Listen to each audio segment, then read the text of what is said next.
രാത്രിയായി എന്തോ ചിന്തയുമായിട്ടാണ് മദീനയിൽ നിന്ന് ഉറക്കമുണർന്നത്. എന്തോ പന്തികേട് സംഭവിച്ചിട്ടുള്ളത് പോലെ എന്തോ പ്രതികാരദാഹമാണ് എല്ലാവരുടെയും ശബ്ദത്തിൽ പതഞ്ഞു പോകുന്നത്. അതാ എന്താണ് ഇവിടെ സംഭവിക്കുന്നത്? മസ്ജിദുൻ നബവിയുടെ ഓരത്തിൽ ചിന്തയിലായിരിക്കുന്നത് ജഅഫർ ഇബ്നു അബീ ത്വാലിബ് തന്നെയല്ലേ? പുണ്യ നബിയുടെ എല്ലാമായിരുന്ന അബീ ത്വാലിബിന്റെ പ്രിയപുത്രൻ ജഅഫർ, ധീരനും വീരനുമായ അലിയാർ തങ്ങളുടെ പ്രിയ സഹോദരൻ ജഅഫർ. കണ്ടാൽ റസൂലാണെന്ന് തോന്നിപ്പോകും. അതേ മുഖം, അതേ കണ്ണുകൾ. വരൂ, നമുക്ക് അദ്ദേഹത്തിന്റെ വാക്കുകൾക്ക് കാതോർക്കാം. പരിശുദ്ധ റസൂലിന്റെ തിരുസത്യം പീടുത്താരിൽ ബസറയിൽ ചെന്നാണ്. അവിടെ പരിപൂർണ മതത്തിന്റെ തിരുസത്യം പരത്തുവാൻ വിധിച്ചൊരു പുന്നാരെ. അവരെ സുറബില് കൊന്നാരെ. പരിശുദ്ധ റസൂലിന്റെ തിരുസത്യം പീടുത്താരിൽ ബസറയിൽ ചെന്നാണ്. അവിടെ പരിപൂർണ മതത്തിന്റെ തിരുസത്യം പരത്തുവാൻ വിധിച്ചൊരു പൊന്നാരെ. അവരെ സുറബില് കൊന്നാരെ. ആദരവായ ഹബീബിന്റെ വിശുദ്ധ പ്രസ്ഥാനമായ ദീനുൽ ഇസ്ലാമിനെ ബസ്രയിൽ പ്രചരിപ്പിക്കാനെത്തിയ ഹാരിസ് ഇബ്നു ഉമൈർ റളിയല്ലാഹു അൻഹുവിനെ ശുറഹ്ബീൽ എന്ന നീചൻ കൊന്നു കളഞ്ഞിരിക്കുന്നു. ഇനി നമ്മുടെ ഹാരിസ് നമ്മുടെ അടുത്തേക്ക് ഒരിക്കലും തിരിച്ചു വരികയില്ല. ഇല്ല, ഞാനവനെ വെറുതെ വിടുകയില്ല. അണപൊട്ടിയിരുന്ന കണങ്ങൾക്കിടയിലും ജഅഫർ ഇബ്നു അബീ ത്വാലിബ് ഒരു പുലിക്കുട്ടിയെ പോലെ ചീറ്റി. മദീനയിൽ യുദ്ധകാലം തുടങ്ങാനിരിക്കുകയാണ്. സഹാബത്തിന്റെ രക്തം തിളച്ചു മറിയുന്നു. 3000-ഓളം വരുന്ന രണവീരന്മാർ റസൂലുള്ളാഹിന്റെ വാക്കുകൾക്ക് കാതോർക്കുകയാണ്. എന്താണ് റസൂലുള്ളാഹി അവരോട് പറഞ്ഞത്?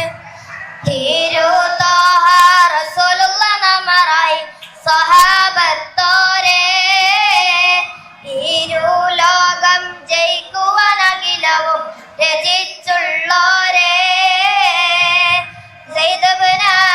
മുന്നിൽ നിന്ന് ജാഫറും അബ്ദുള്ള പിന്നിൽ ചേർന്ന് ഇടുതിയിലടരടുമിന്നിത ചെന്നിടാം ഫിർദൗസിൽ കനിയണം റഹീമായോനെ. ചേലോടെ ദീനിനെ നിർത്തണം ഖദീമായോനെ. അതെ, സെയ്ദ് ഇബ്നു ഹാരിസിന് വല്ലതും സംഭവിച്ചാൽ സൈന്യത്തിന്റെ നേതൃത്വം ഞാൻ ഏറ്റെടുക്കേണ്ടി വരും. ഈ ഞാൻ തന്നെ എന്റെ ദീനിന് വേണ്ടി കാവൽ നിൽക്കാൻ ആരംഭപ്പോയ റസൂലിനെ ഏൽപ്പിച്ചുവല്ലോ.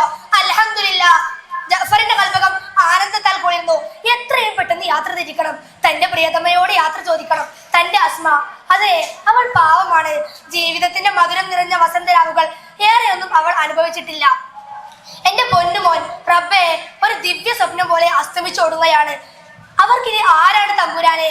ഒഴുകുന്ന കണ്ണുകളോടെ നീറുന്ന ചിന്തയിൽ ജഅഫർ ഇബ്നു അബീ ത്വാലിബ്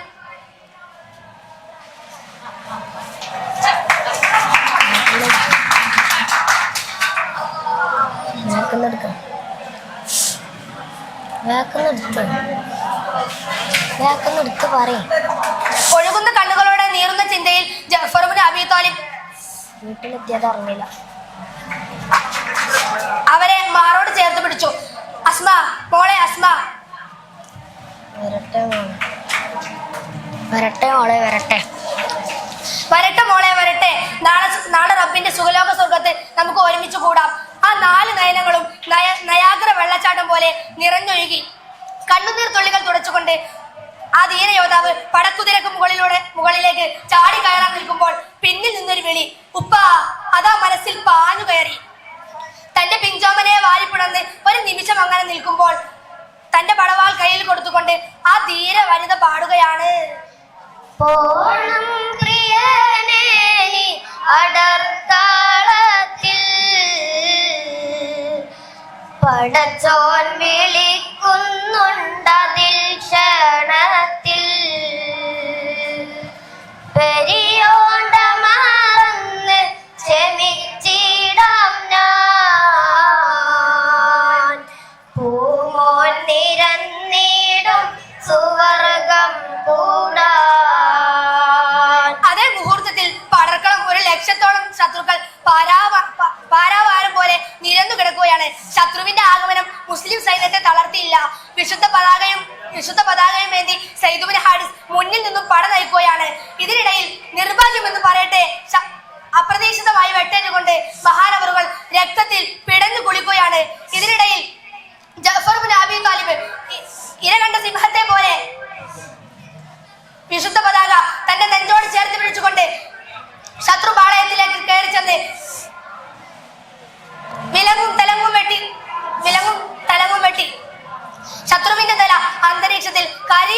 പാറിപ്പറന്നു.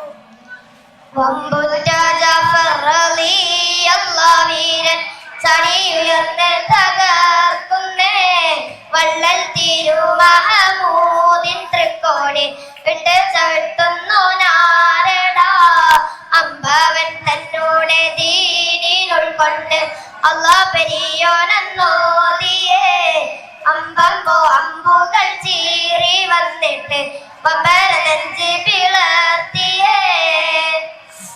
ഒരു കാലാവകനെ വെട്ടേറ്റുകൊണ്ട് മഹാനവരുടെ വലതുകൈ അറ്റു വീണു. സുബ്ഹാനല്ലാഹ്, അല്പം താമസിക്കുന്നതിന് മുമ്പ് തന്നെ ഇടതുകൈയും അറ്റു തൂങ്ങിയിരിക്കുന്നു. ഇല്ല, എന്റെ വലതുകൈ വെട്ടിയിട്ട് എന്റെ ഇടതുകൈ മുറിച്ചിട്ട് എന്റെ റസൂലുള്ളാഹിന്റെ പതാകയെ നിലത്തിട്ട് വിട്ടാൽ ഒരു ധിക്കാരിയെയും ഞാൻ അനുവദിക്കുകയില്ല. വിശുദ്ധ പതാകയെ ഏന്തിക്കൊണ്ട്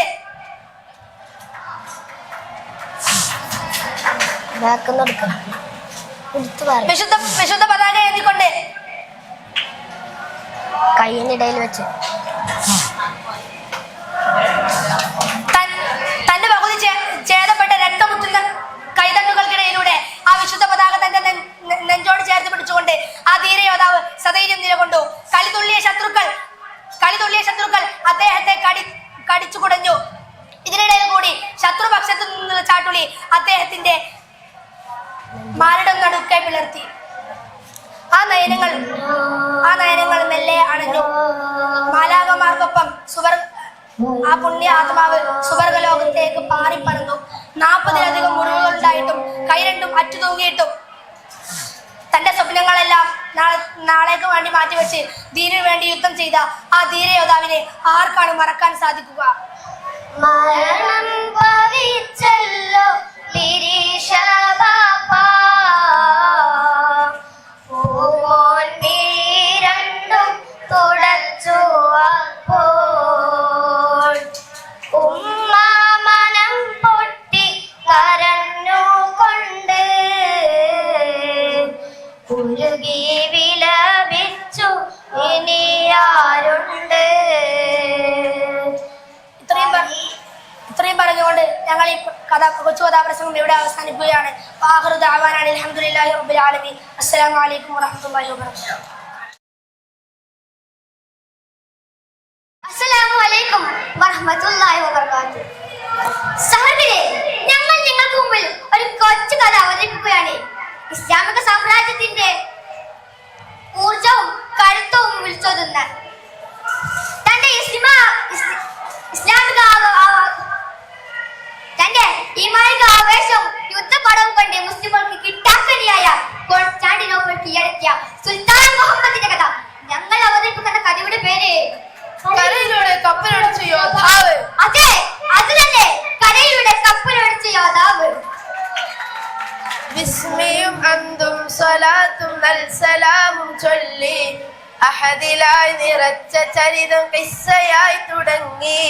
ധീരചരിത മണ്ണിൽ തിരുഫാത്തിഹിന്റെ കണ്ണിൽ വീരശൗര്യവെണ്ണിൽ നിറയായി പൊലിഞ്ഞയന്ന്. ധീരചരിത മണ്ണിൽ തിരുഫാത്തിഹിന്റെ കണ്ണിൽ വീരശൗര്യവെണ്ണിൽ നിറയായി പൊലിഞ്ഞയന്ന്. ശ്യാമസുന്ദരമായ അറിയപ്പൻ മണൽത്തരി പവിത്രമായ പ്രവാചകന്റെ മദീനത്ത് നബവി. അവിടെ വിളക്കുമാടത്തിന്റെ ചുറ്റും കൂടിയ ഈയാമ്പറ്റകളെ പോലെ പ്രവാചകന്റെ ചുറ്റും എടുക്കുന്ന സ്വഭാവി വര്യന്മാർ പെട്ടെന്ന് തിരിഞ്ഞു. അവർക്ക് നേരെ തിരിഞ്ഞുകൊണ്ട് പ്രവാചകൻ മനോഹരമായ പ്രഖ്യാപനം നടത്തി. നിങ്ങൾ കോൺസ്റ്റാന്റിനോപ്പിൾ കീഴടക്കും. അതിന്റെ സൈന്യാധിപൻ ഉത്കൃഷ്ടനും അത് കീഴടക്കുന്ന സൈന്യം ഏറ്റവും മികച്ചതുമായിരിക്കും. മുമ്പിലെ ഉള്ളകങ്ങൾക്ക് ആവേശമുള്ള ഈ പ്രഖ്യാപനം കേട്ട് സ്വാഭിമാർ സംശയത്തോടെ പരസ്പരം നോക്കി. ആരായിരിക്കും ആ ധീര സൈന്യാധിപൻ? അബൂ സുഫിയാൻ മുതലുള്ള ഇസ്ലാമിക ഭരണകൂടത്തിന്റെ അധിപന്മാർ കോൺസ്റ്റാന്റിനോപ്പിൾ കീഴടക്കാൻ പലതവണ ശ്രമിച്ചു. എന്നാൽ ആ പ്രവചന പുലൻ ഹിജ്റയുടെ 9-ാം നൂറ്റാണ്ടുകൾ വരെ കാത്തു നിൽക്കേണ്ടി വന്നു. ആ ദൗത്യത്തെ ചൊക്കാൻ പിടിക്കാൻ വേണ്ടി പുതിയൊരു ഇതിഹാസത്തിന് ജന്മം നൽകി. ഇസ്ലാമിന്റെ പോരാട്ട വീതിയിൽ ജ്വലിക്കുന്ന താരമായി മാറിയ ആ ചെറിയ ധീര യോദ്ധാവ് ആരാണല്ലേ? മുത്തേ റസൂലിന്റെ വാക്കുകൾ അതൊക്കെ ഹക്കിന്റെ ചാരയായി നിറധീര രൂപമായി സുൽത്താൻ മുഹമ്മദിലാ യുവജകങ്ങളകിലും പടകൾ ഉയരും പോർക്കള ജേതാ.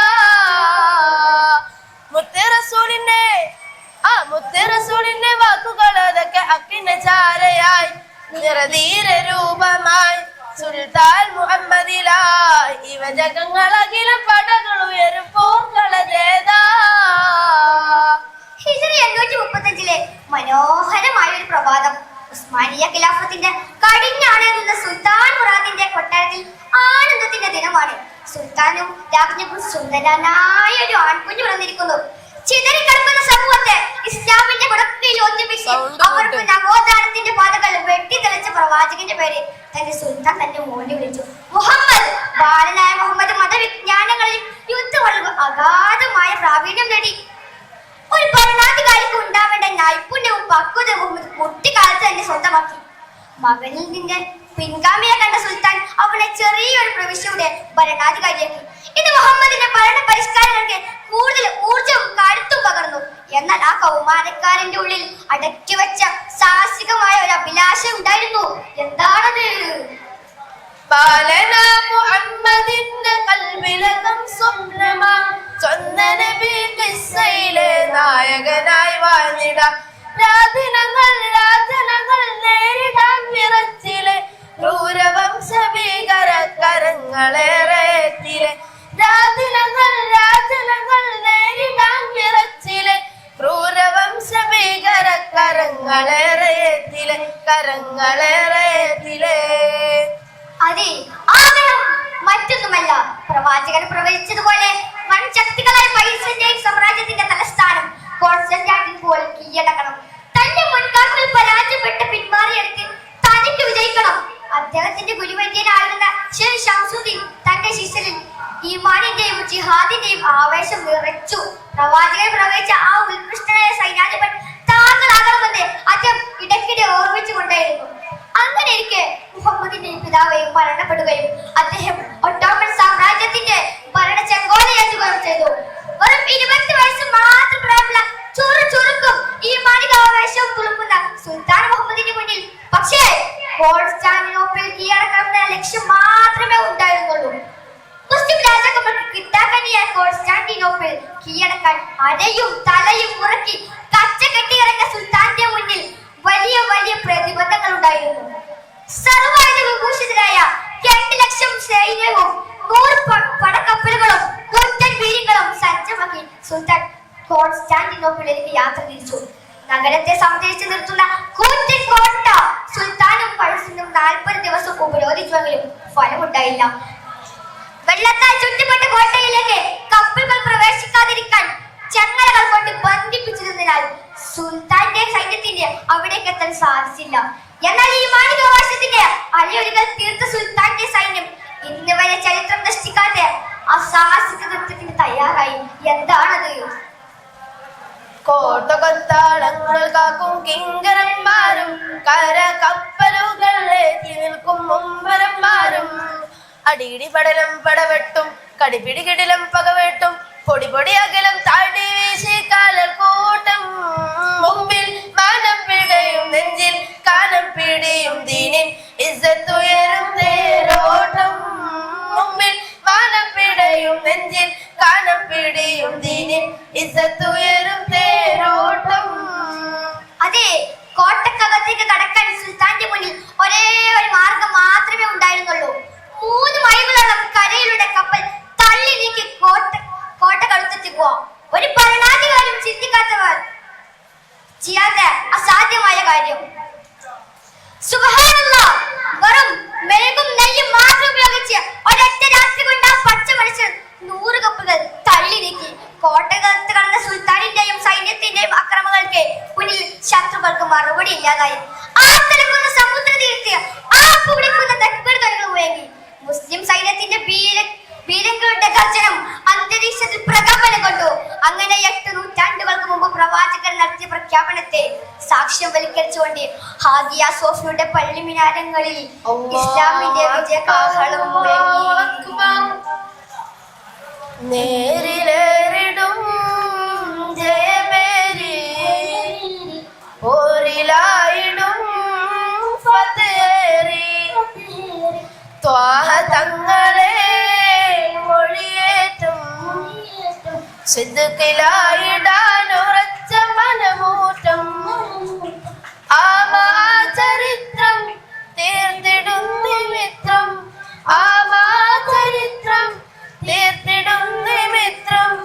നായകനാം ഫാത്തിഹിന്റെ വീര്യമൂറും സീറയാം നായകനാം ഫാത്തിഹിന്റെ വീര്യമൂറും സീറയാം സദാ സലാമു മോദിട ചരിത്ര കിസ്സ നിർത്തിട സദാ സലാമു മോദിട ചരിത്ര കിസ്സ നിർത്തിട. സാധ്യമായതിനെ സാധ്യമാക്കിയ ജേതാവായ സുൽത്താനിനെ ഇസ്ലാമിക ലോകം മുഹമ്മദ് ഫാത്തിഹ എന്ന് വാഴ്ത്തിപ്പാടി. ആ ചൈത്രയാത്രയുടെ ചരിത്രം നമുക്കും ഒരു ഊർജമാവട്ടെ എന്ന് പ്രാർത്ഥിച്ചുകൊണ്ട് ഞങ്ങൾ അവസാനിപ്പിക്കുന്നു. അൽഹംദുലില്ലാഹി റബ്ബിൽ ആലമീൻ. അസ്സലാമു അലൈക്കും വറഹ്മത്തുള്ളാഹി വബറകാതുഹു.